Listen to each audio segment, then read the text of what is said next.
memang ceritanya antara Alkitab dengan Al-Quran harusnya kan memang sejalan ya, Pak Ustadz ya. Karena kan Taurat, Zabur, Injil, Al-Quran itu kan seperti V1, V2, V3, V4 secara kitab suci. Betul. Yang harusnya itu tidak konflikting satu sama lain gitu. Lebih menarik sesungguhnya keimanan kita kepada kitab itu bukan hanya kepada Al-Quran. Walladzina yu'minuna bima unzila ilaika wa ma unzila min qablik. Surat Al-Baqarah ayat 3 itu kan beriman kepada kitab yang diturunkan kepada engkau dan kitab-kitab yang sebelum engkau. Bahkan rukun iman itu setelah iman kepada Allah, iman kepada malaikat, iman kepada nabi, baru iman kepada kitab-kitab, bukan kitab. Artinya kita harus meyakini seluruh kitab itu isinya cuma satu. Tujuan seluruh nabi dan rasul apa? Antu'mina billahi wa ta'budunallaha wa la tusyriku bihi syai'an.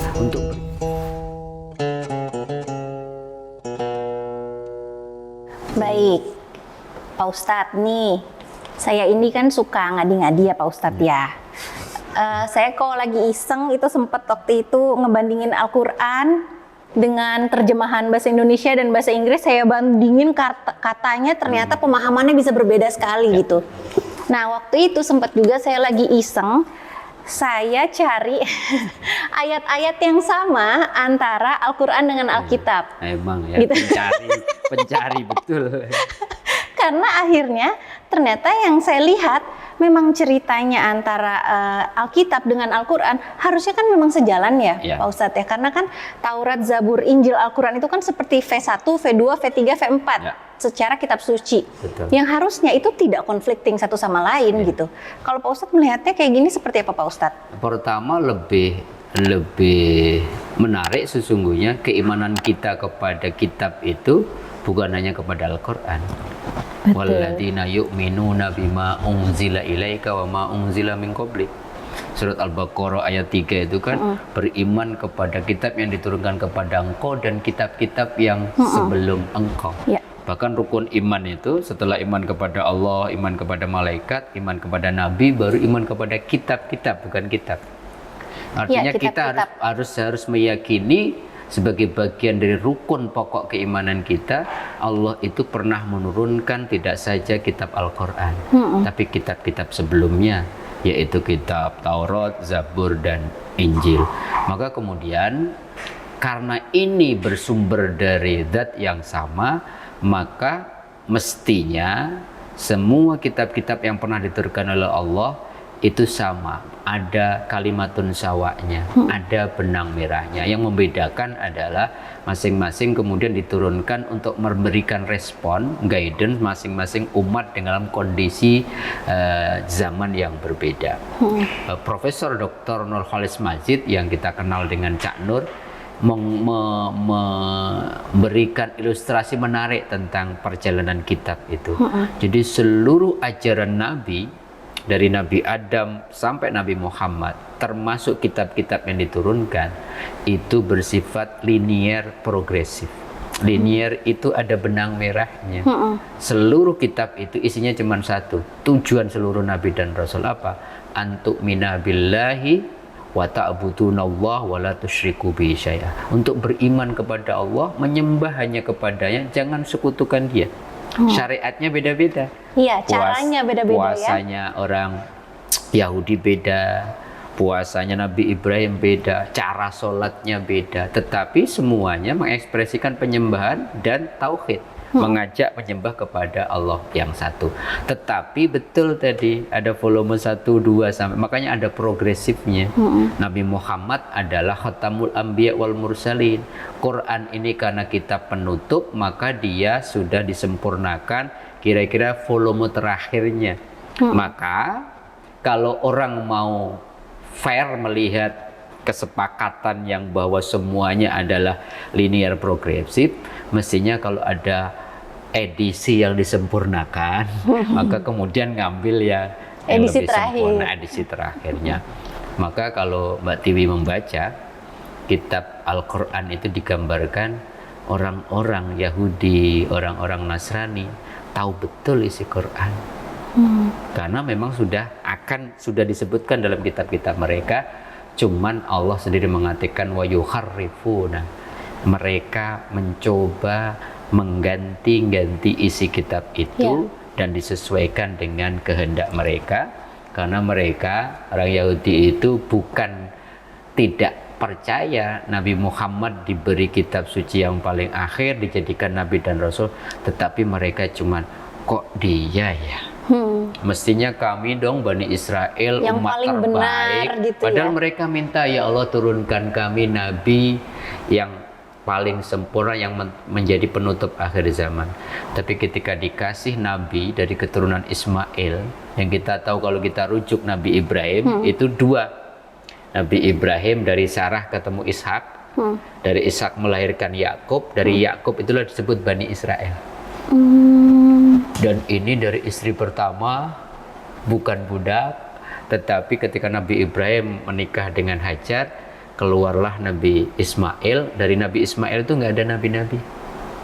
Maka kita nggak ketemu, tiba-tiba ketemu langsung Nabi Muhammad. Jadi lebih kepada bukan itu yang kami maksud. Kenapa nggak dari Bani Israel sih? Jadi mereka mendine, mengkafiri, menolak Nabi Muhammad sebagai Nabi penutup akhir zaman, termasuk menolak Al-Quran, gara-gara bukan nggak tahu. Bahkan Al-Quran menggambarkan mereka kenal Muhammad itu melebihi saudara mereka sendiri, karena disebutkan dalam kitab-kitab suci di Taurat, Zabur maupun Injil, tetapi mereka menutupinya, mereka menggantinya. Karena apa? Karena merasa kok dari keturunan budak yang diberikan istimewa menjadi penutup Nabi dan Rasul. Kalau Mbak Tiwi cerita Sirah Nabawi ya, Nabi Muhammad itu dari budak memang? Dari keturunan Nabi Ismail. Kalau diurut-urut ke ujungnya, itu bukan dari Bani Israel yang mereka nganggap menjadi manusia pilihan. Ketika Rasulullah umur 12 tahun, ini hubungannya dengan Bani Israel itu, Rasulullah itu ikut berdagang sama pamannya Abu Thalib namanya. Dan ketika berdagang itu, tiba-tiba setiap Rasulullah berdagang dengan rombongan itu ada selalu awan yang menaungi Nabi. Maka ada seorang pendeta yang membaca kitab suci mereka. Ini tanda yang diceritakan di dalam kitab kami. Ini Nabi yang istimewa. Tidak hanya dinaungi awan, tapi dia punya tanda cap kenabian di punggungnya. Oh iya? Iya. Namanya pendeta Bukhairo. Akhirnya dia gengsi dong kalau nanya langsung. Dia nanya sama Abu Thalib, pemimpin rombongan. Mohon maaf Abu Thalib, kami ingin mengundang Anda beserta rombongan. Hanya pengen tahu nih ada cap kenabian apa enggak. Sampai kemudian kok rombongan yang datang ini nggak dinaungi awan. Akhirnya dikonfirmasi, ini benar sudah datang semua ini rombongannya. Kata Abu Thalib, yang dewasa-dewasa sih udah, cuman keponakan saya suruh jaga aja, umur 12 tahun nggak ikut-ikut gini gitu. Dia pantas, boleh nggak saya tahu keponakan? Kan diundang. Dan dia lihat tanda kenabian.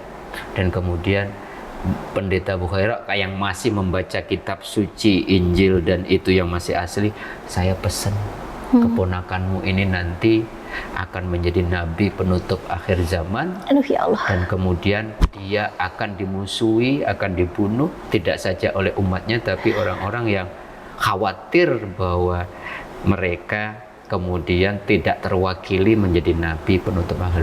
Dari situ kan kita tahu Abu Thalib selalu mengatakan, siapa yang berani mencowel sedikit saja keponakan saya, Muhammad akan berhadapan dengan saya. Jadi kembali lagi, iman kepada kitab-kitab sebelum Al-Quran itu bagian dari rukun iman kita. Terlepas kita kemudian, jadi kira-kira yang paling sederhana kita bisa sampaikan, kita wajib mengimani bahwa Allah pernah menurunkan kitab Zabur, kitab Taurat, kitab Injil, semuanya benar. Tapi bahwa secara objektif kitab itu tidak ada jaminan dari Allah selain kitab Al-Quran dijaga asli utuhnya, itu persoalan yang berbeda. Tapi kita harus meyakininya. Siap. Baik Pak Ustadz, ini sebenarnya saya mau bilang aja ke teman-teman yang di sini bahwa kalau misalnya ternyata ada yang non-muslim yang menonton tayangan ini, bahwa kalau di kepercayaan kami di Islam, bahwa dari Nabi Adam sampai dengan Nabi Muhammad itu agamanya satu, ketuhanan. Islam. Islam dalam arti Islam total surrender. Iya, Islam itu artinya total surrender. Jadi dari Nabi Adam sampai Nabi Muhammad itu semua agamanya Islam yang artinya total surrender, bukan agama Ya. Islam yang sudah diinstitusi sekarang. Betul. Sehingga akhirnya kami tidak akan menjelek-jelekan Taurat, Zabur, Ya. Injil dan Al-Qur'an karena semua itu adalah firman-Nya Tuhan. Ya. Dan akhirnya urusan itu ada yang diubah artinya, ubah maknanya, ubah tulisannya, itu adalah tanggung jawab beliau Ya.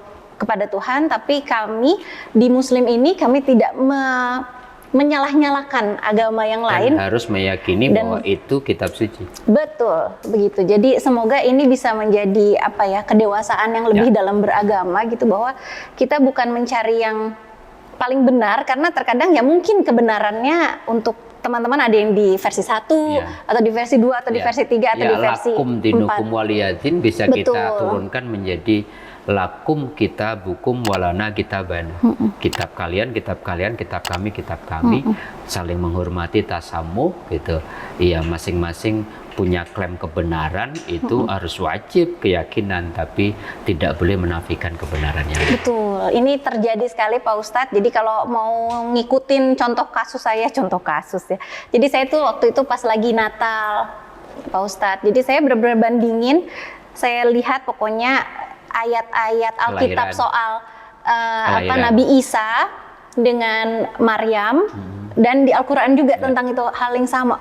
Ternyata itu sangat match, benar-benar selaras gitu. Ya. Jadi oh ya, ini terlihat sekali memang benang merahnya gitu, sehingga dengan seperti itu kita bisa mengubah bahwa sebenarnya memang dari Nabi Adam sampai Nabi Muhammad ini hanya linear progresif Yang aja progresif. gitu. Dan yang perlu kita tekankan, karena kita sudah berkomitmen asyhadu alla ilaha illallah wa asyhadu anna Muhammad Rasulullah, maka ikut Allah dan cara beribadahnya ngikut Nabi Muhammad. Yang Karena terakhir syahadat ya. kita. Ya, betul. Baik, begitu saja ya teman-teman, hasil aku curhat dong sama Ustadz di sini. Terima kasih Ustadz. Sama-sama, Mbak Sampai Dewi. bertemu teman-teman. Sampai ketemu lagi. Assalamualaikum.